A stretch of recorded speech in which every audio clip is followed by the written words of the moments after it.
The battlefield was filled with chaos, screams and the sound of steel cutting through flesh. As the gladius struck, blood spilled. While they called it Roman glory, in that moment, it felt more like hell. But what happens to those who survive?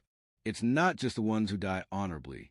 It's the ones who come back, their bodies broken and minds shattered. Rome celebrated its generals with grand arches and honored its gods with sacrifices after every victory. But the common soldier returned scarred, physically and mentally, carrying wounds that no one wanted to see. This video is about them, the forgotten soldiers who made it home but were never truly whole again. We'll explore the lives of wounded soldiers in ancient Rome, because the true cost of war doesn't show itself until fighting is over. Roman warfare was brutal and up close. There was no distance to keep you safe. Weapons struck with deadly precision, targeting vital organs. It was a silent, efficient, and repetitive cycle of death. But when the weapons didn't kill instantly, they left scars that never fully healed. Spears and javelins tore through flesh and bone, often splitting limbs apart. The curved tips of darts were designed to bend on impact, making them difficult to remove, causing severe internal injuries that quickly became infected. And when they fought against barbarian tribes like the Celts or Germans, the damage was even worse. Their weapons, though more primitive, were equally destructive. Axes that could chop off limbs, maces that crushed skulls, and swords that left ragged, open wounds. Roman medical texts, like the Medicina by Aulus Cornelius Celsus, described wounds beyond what seemed bearable. Exposed organs, broken bones, missing teeth, and disfigured faces were common. Many who survived the battle died days later from infections, fevers, or gangrene. There was no time to sterilize anything. The wounded fell onto filthy ground, mixed with mud, waste, and the blood of others. If they were lucky, they were dragged away.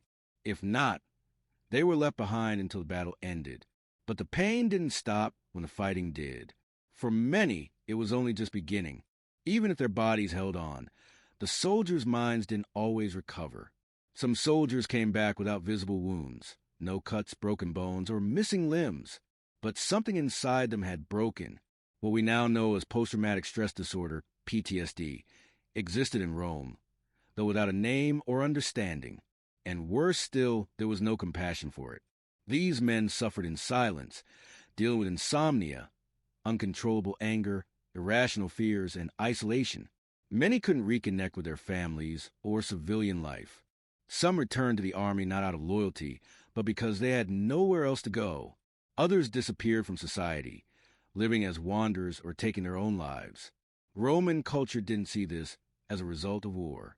Instead, they labeled it weakness or a lack of virtue. A good man, they said, endured everything with dignity. To show emotions was suspicious. To suffer quietly was expected. Tacitus, in his Annals, writes about veterans from the Germanic campaigns who avoided the company of others, shunned celebrations, and couldn't talk about the battles they fought. Just remembering it seemed unbearable. They were alive, but a part of them had died on the battlefield. Rome knew how to train soldiers and defeat armies, but it didn't know, or didn't want, to take care of those who came back broken inside. Pain that didn't bleed was invisible to the empire. And when the pain did show, when flesh was torn and blood spilled, those who treated it had a different kind of courage. The Medici, military doctors, didn't try to save lives in the way we think of today. They worked to keep soldiers alive just long enough for them to keep fighting. Roman medicine was harsh and practical. Every camp had a valetudinarium, a military hospital divided into areas for different injuries. Open wounds, fevers, infections, and recovery. The Medici followed the teachings of figures like Celsus, Galen, and Dioscorides, using vinegar and wine as antiseptics, and herbs like mandrake or willow bark to ease pain. But when a wound was too severe, there were no miracles, just fire and iron. Cauterization with red-hot metal was used to stop bleeding. If a wound became infected, amputation was the only option. The tools were crude: bronze saws, iron hooks, and forceps. The anesthesia was wine, or if they were lucky, some natural sedative. The screams of soldiers were heard across the camp. The survival rate was low, but the Medici were respected and feared. They didn't heal, they decided who lived, who lost a limb, and who wouldn't survive the night. Even those who survived the surgery faced another challenge, getting off the battlefield to a place where they could recover. Soldiers who were far from permanent camps were transported under harsh conditions. They were carried on makeshift stretchers made from spears and cloaks or on carts pulled by oxen over rocky, muddy roads. Every bump was painful. Roman logistics were efficient, but there was little care for the wounded.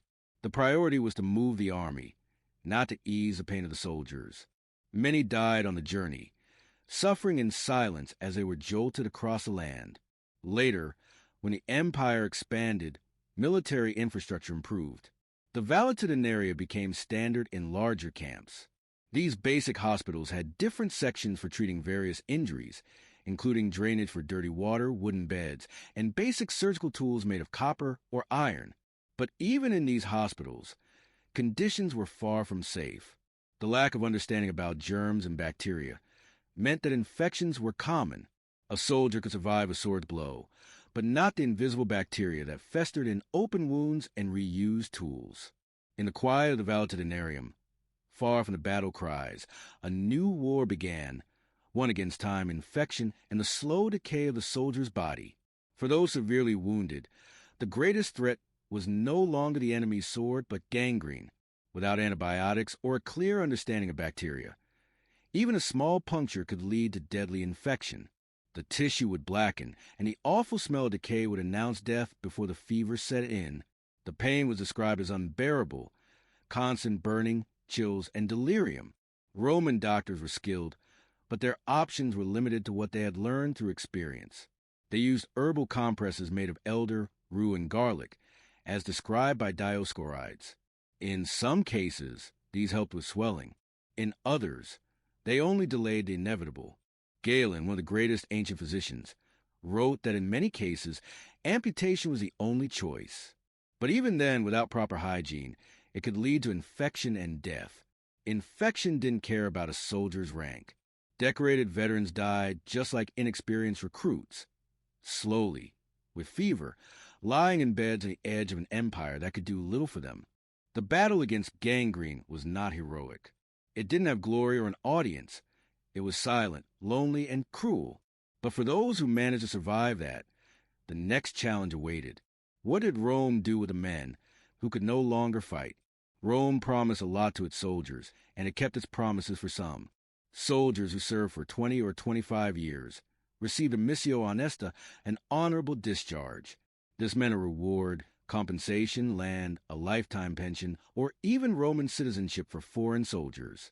Many veterans were resettled in military colonies and spent their later years as farmers, merchants, or community leaders.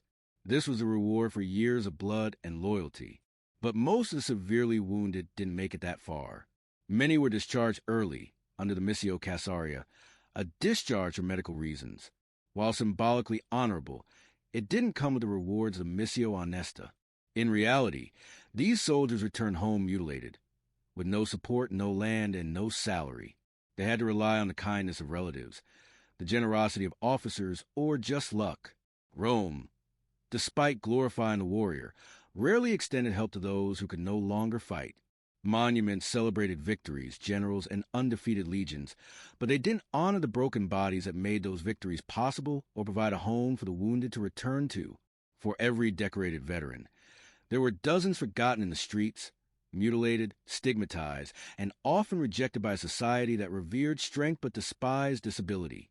Not all wounded men were immediately abandoned, though. The Roman army was pragmatic, and even a damaged body could still be useful if the mind was still sharp. Those who had lost their ability to fight, but still had some function, were reassigned. Some became scribae, responsible for camp records, supplies, and payroll. Others became trainers, passing on their experience to new recruits. Some were assigned as guards in less physically demanding roles, like in supply depots or watchtowers. This was more common under emperors like Trajan and Hadrian, who were pragmatic and organized. But during political crises, economic troubles, or long wars, these opportunities were scarce.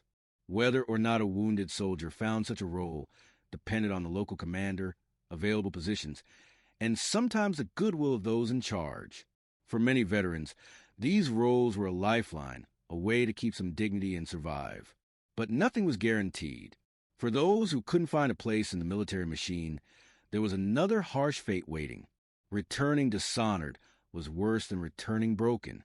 The missio ignominiosa was the cruelest form of dismissal in the Roman army, reserved for those accused of cowardice, desertion, or other behavior seen as unworthy of a soldier. It wasn't just an expulsion. It was a social condemnation. A man who was dismissed in dishonor lost all rights. No pension, no land, no recognition. His name was erased with contempt. And in a society obsessed with honor, that was worse than poverty. It was dehumanization.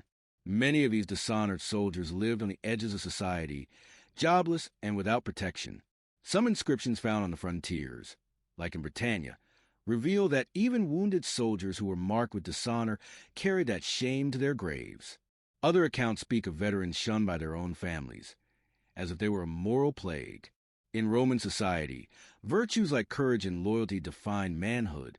Losing these traits meant exclusion from both the army and citizenship. For many wounded veterans, survival continued without support, lacking pensions, land, or family. Some used small payouts to open businesses or find minor jobs, while others became mercenaries or gladiators. The arena offered fame, but quick death. Many veterans, without reintegration, were forgotten, begging in the streets of Rome with amputated limbs and scars. Though Emperor Augustus created a pension fund, it was often neglected. Rome won battles, but soldiers, once heroes, were discarded when no longer useful.